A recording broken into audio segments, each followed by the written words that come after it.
Baik, selamat malam semuanya. Saya Mali Aryana dan rekan saya di Gede Yoga Pulianda dan satunya lagi Ibu Durai Pratnyana. Nah, kami dari kelompok 8. Di sini kami akan menjelaskan materi mengenai koperasi dan UMKM. Adapun 3 materi yang kami jelaskan, yaitu yang pertama hubungan pasar dengan koperasi, kemudian yang kedua kekuatan dan kelemahan koperasi dalam sistem pasar, kemudian yang ketiga koperasi dalam berbagai struktur pasar. Baik, langsung saja ke materi yang pertama, yakni hubungan pasar dengan koperasi. Perlu diketahui, pasar merupakan suatu tempat yang mempertemukan penjual dan pembeli sehingga terjadinya permintaan dan penawaran atas suatu produk. Dan permintaan ini merupakan rencana jumlah produk yang akan diminta pada periode waktu tertentu. Sedangkan penawaran merupakan rencana produk yang akan ditawarkan pada periode tertentu. Nah, jika permintaan bertemu dengan penawaran, maka akan terjadi transaksi yang ketika disepakati jumlah yang diminta dan ditawarkan atas produk tersebut, maka akan terbentuk titik keseimbangan pasar.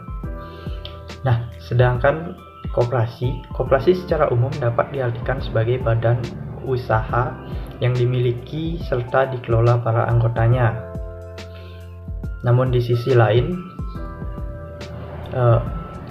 Bapak Koperasi kita, Muhammad Hatta, menyatakan bahwa koperasi adalah usaha bersama guna memperbaiki atau meningkatkan kehidupan atau taraf ekonomi berlandaskan asas tolong-menolong.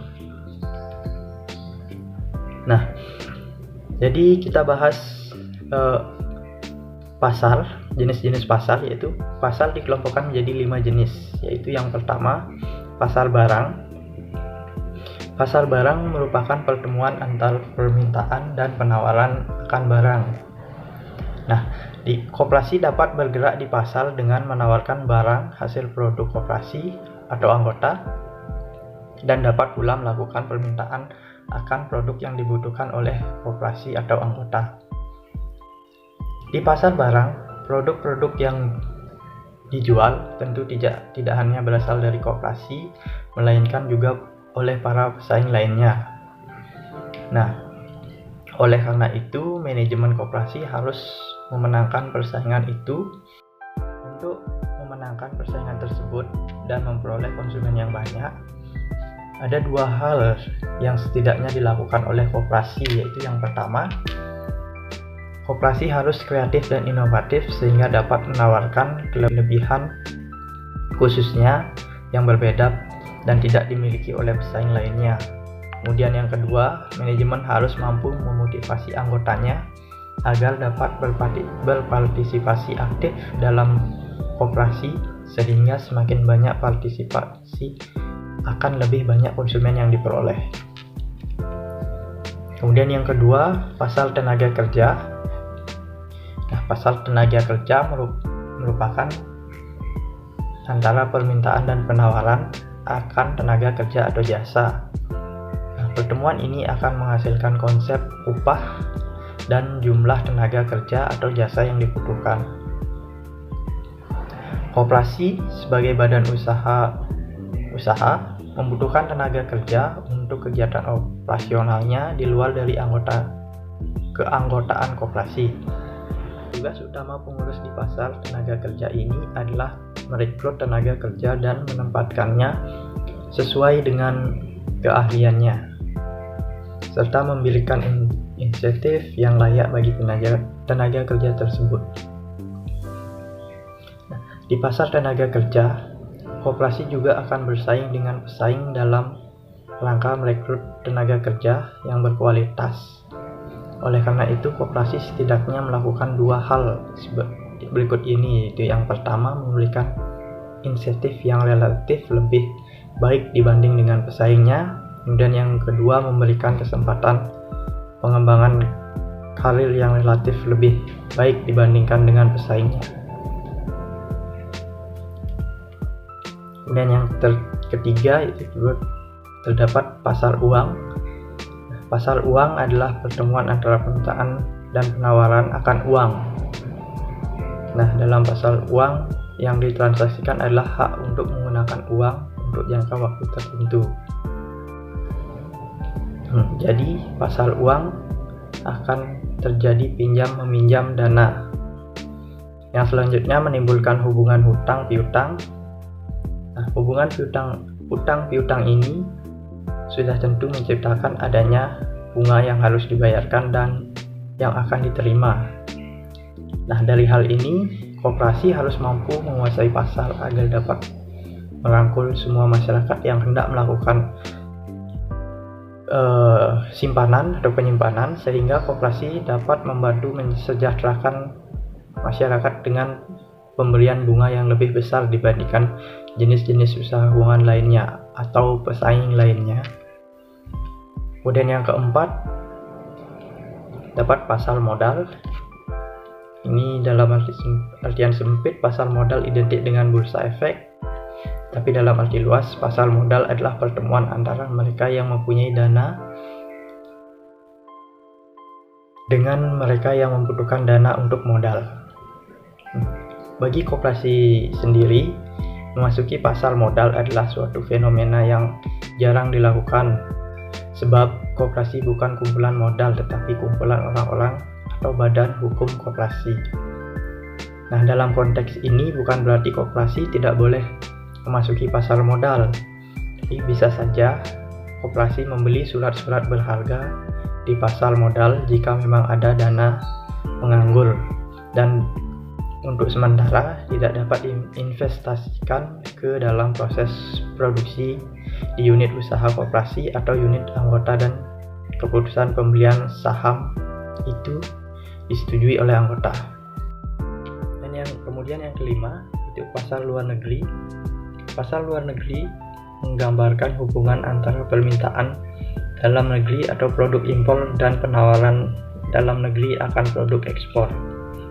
Dalam rangka pengembangan koperasi, pemerintah sangat menganjurkan koperasi untuk bergerak di pasar luar negeri.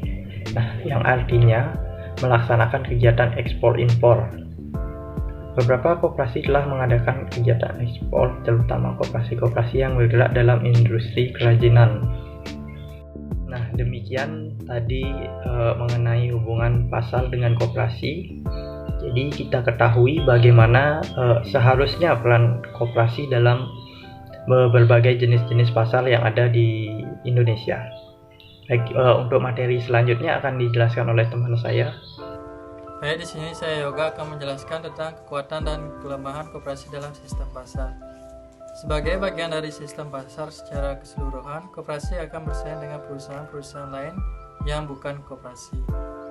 Kekuatan koperasi melainkan yang pertama, economies of scale dapat diperoleh melalui pembelian bahan dan barang. Bargaining position di pasar diperoleh melalui penjualan produk yang dihasilkan oleh organisasi koperasi. Yang ketiga, kemampuan menghadapi ketidakpastian di masa yang akan datang, terutama karena dalam koperasi terdapat internal market di samping external market. Yang keempat, adanya interlinked market pada koperasi. Kekuatan-kekuatan tersebut sebenarnya dapat dimanfaatkan oleh koperasi, tetapi selain yang masih memprihatinkan adalah rendahnya tingkat pertumbuhan koperasi sebagai akibat dari ketidakmampuan koperasi dalam mencari dan memanfaatkan peluang yang ada. Kemudian kelemahan-kelemahan koperasi.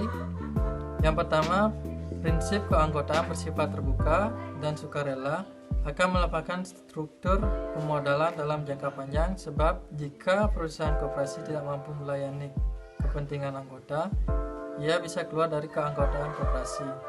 Yang kedua, prinsip kontrol secara demokratis menyebabkan anggota yang memiliki modal dalam jumlah banyak akan keluar dari koperasi dan memilih masuk organisasi non-koperasi yang ketentuan-ketentuannya menyatakan jika perusahaan koperasi tidak mampu melayani kepentingan anggota, ia bisa keluar dari keanggotaan koperasi. Yang kedua, prinsip kontrol secara demokratis menyebabkan anggota yang memiliki modal dalam jumlah banyak akan keluar dari koperasi dan memilih masuk organisasi non-koperasi yang ketentuan-ketentuannya menyatakan pemilik modal terbesar adalah yang memiliki kontrol terbesar dalam perusahaan. Yang ketiga, prinsip pembagian sisa hasil usaha berdasarkan jasa anggota akan mengurangi pemilik modal memasuki koperasi. Yang keempat, prinsip bunga yang terbatas atas modal akan mengurangi kegiatan anggota untuk menabung pada koperasi. Yang kelima, kelemahan struktural pemodalan pada koperasi menunjukkan bahwa koperasi tidak akan cocok untuk bidang usaha yang membutuhkan modal besar dan stabil. Demikian presentasi dari saya. Untuk selanjutnya akan dijelaskan oleh teman saya. Baik, selanjutnya ada koperasi dalam berbagai struktur pasar.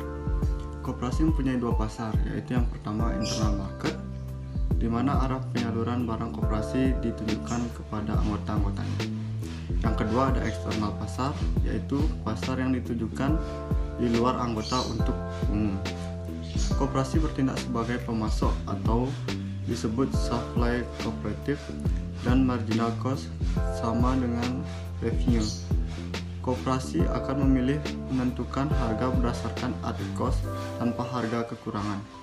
Koperasi lebih mempunyai kesempatan besar dalam hal penentuan harga daripada pasar karena tidak berpegang pada posisi keuntungan maksimal.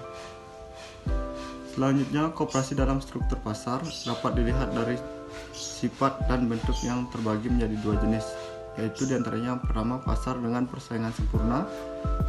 Persaingan sempurna adalah struktur pasar yang paling banyak digunakan oleh para ahli ekonomi sebagai dasar analisis dan perencanaan suatu perekonomian. Ciri-ciri pasar persaingan sempurna yaitu yang pertama banyak penjual dan pembeli. Yang kedua, produk yang dihasilkan perusahaan bersifat homogen. Perusahaan bebas keluar masuk pasar. Yang terakhir, para pembeli dan penjual mempunyai informasi yang lengkap mengenai kondisi pasar, struktur harga, dan kualitas barang. Yang kedua ada pasar dengan persaingan tidak sempurna, yaitu terbagi menjadi 4 bentuk pasar, yaitu pasar monopoli, pasar monopolistik, pasar monopsoni, dan pasar oligopoli. Selanjutnya, pasar monopoli, yaitu dari bahasa Yunani, yaitu monos, satu, dan polion, menjual, adalah suatu bentuk pasar di mana hanya terdapat satu penjual yang menguasai pasar. Dari sudut cukup monopoli, ada sifat lokal, regional, dan nasional. Ciri-ciri pasar monopoli adalah perusahaan, penjual atau yang menghasilkan produk hanya satu. Yang kedua, tidak ada produk substitusinya, yaitu tidak dapat digantikan penggunaannya oleh produk lain. Yang ketiga, konsumen produk yang monopoli adalah banyak.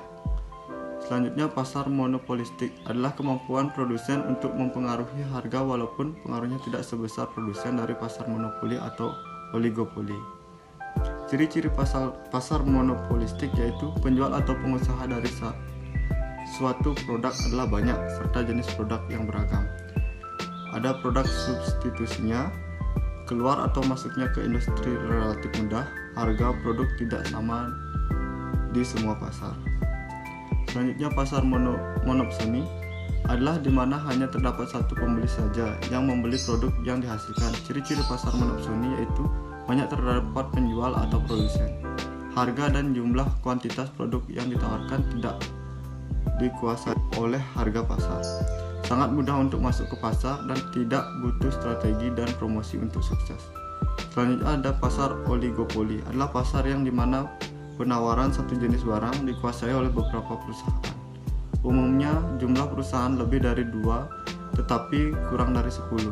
Ciri-ciri pasar oligopoli yaitu terdapat banyak pembeli di pasar, hanya ada beberapa perusahaan penjual. Umumnya adalah penjual-penjual atau besar yang memiliki modal besar saja. Produk yang dijual bersifat sejenis namun bisa berbeda mutunya. Adanya hambatan bagi pesaing baru, adanya saling ketergantungan antara perusahaan, dan advertensi yaitu sangat penting dan intensif. Demikian presentasi dari kelompok kami. Terima kasih.